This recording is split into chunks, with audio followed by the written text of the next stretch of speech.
Struktur sosial masyarakat pesisir atau masyarakat nelayan menempatkan kaum perempuan pada posisi dan peranan yang khas sebagai manifestasi dari karakteristik aktivitas ekonomi perikanan tangkap.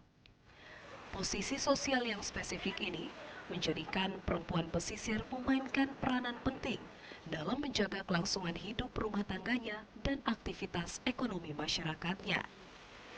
Kedudukan sosial yang demikian diperoleh perempuan pesisir karena tuntutan alamiah, bukan karena hasil intervensi kebijakan resmi berdimensi kesetaraan gender.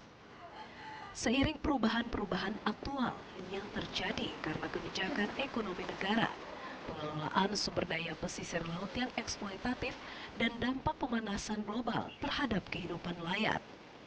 Hal-hal ini telah menimbulkan beban tanggung jawab perempuan pesisir untuk memenuhi kebutuhan ekonomi rumah tangga semakin berat.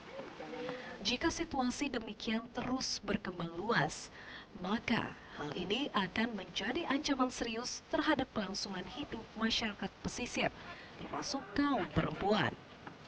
Menyikapi kondisi perubahan ini, terbentuklah Balai Perempuan Nelayan tahun 2010 lalu yang diinisiasi Koalisi Perempuan Indonesia Sulawesi Utara untuk memberdayakan perempuan pesisir dalam mengelola potensi sumber daya sosial ekonomi sebagai jawaban mengatasi fluktuasi ekonomi masyarakat pesisir.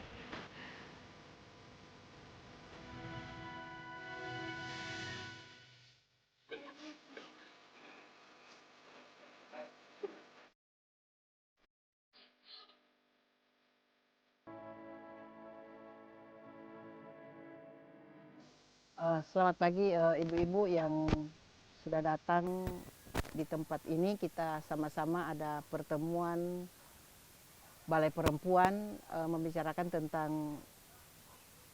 bagaimana terampe rencana ke depan untuk kegiatan-kegiatan yang akan kita lakukan. Karena memang kemarin ada dari dinas yang mau memfasilitasi kita, baik itu tentang program-program untuk peningkatan orang pe usaha, tapi juga mereka nanti akan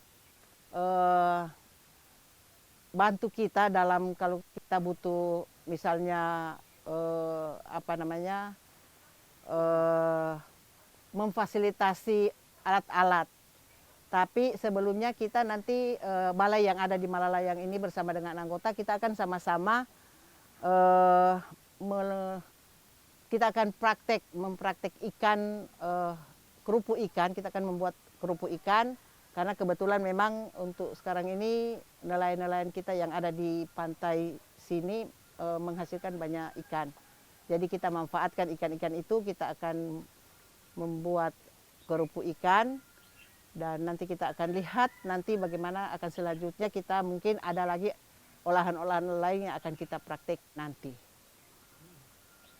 Dan itu mungkin saya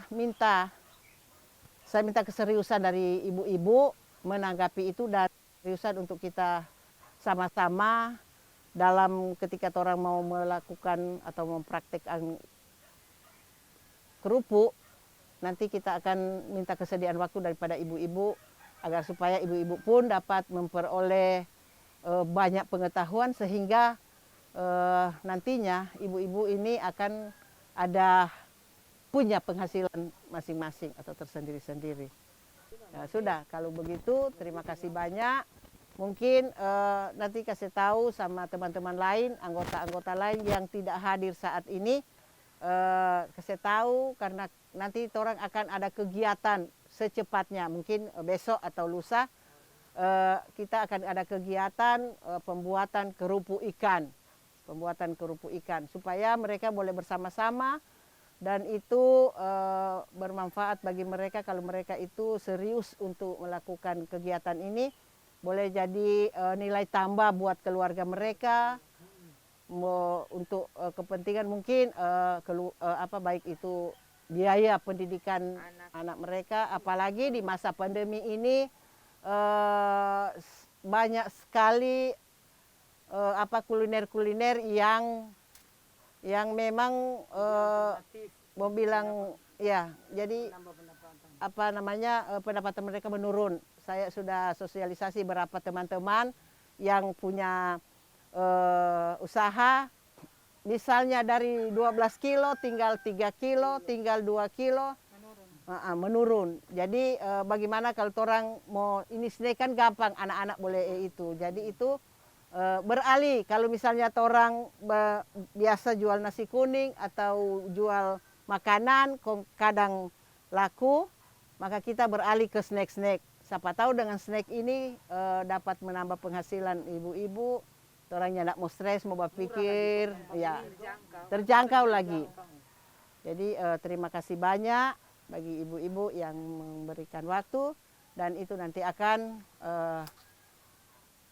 menjadi satu kegiatan torang, dan itu kita sangat mengharapkan kehadiran daripada ibu-ibu sekalian untuk dalam praktek ini. Lebih banyak orang tidak apa-apa, kalaupun misalnya anggota boleh hadir semua, boleh.